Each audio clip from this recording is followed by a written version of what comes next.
Hello everyone, welcome to my channel. My name is Remy and I make videos from Lagos, Nigeria. I tell you, this Ayamase tastes way better than it looks. Without wasting any time, let's make it together.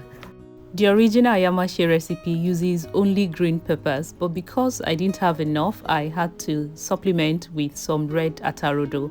Besides, I think I love the pop of color the red peppers give to this stew. It looks really pretty. Alright, so if you don't want it to be too spicy, you can try adding some green bell peppers to bring the heat down. Also make sure to use lots of onions. So I'm going to blend this roughly without any water using my rock power blender. I will be pulsing a few times. This is the texture you want to aim at. For Ayamase, as we all know, the peppers are usually not blended smoothly. So this is perfect. Let's move on to cooking.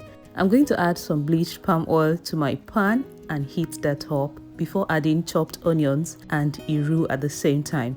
I'm going to fry this for some 5 minutes and this will help to release flavor and add sweetness to the stew from the onions, of course. I hope that you're enjoying this video, or is it too early to tell? Once the onions and iru look good, it's time to add the chopped peppers. Please don't forget to like and subscribe if you haven't done that already. I will season this first with just meat stock and a little stock cube. I will cover this to cook for some 10 minutes on medium heat.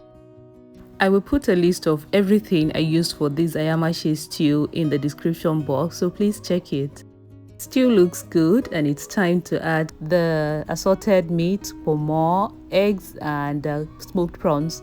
Just to mention that my assorted meat has been fried. That Ponmo, if the color looks funny to you, I have an explanation for it. But for now, let's keep cooking Ayamase. Stir well to combine everything. So I cooked this for a bit and adjusted the taste by adding just a bit of salt and finished off with some ground crayfish. At this point, I will simmer on very low heat for another 5 to 7 minutes. And now 7 minutes later, this looks so good. A quick tip: if you want your Ayamase or any food at all to turn out really flavorful and delicious, try to cook on low to medium heat. It helps to preserve the flavor and also improve the taste.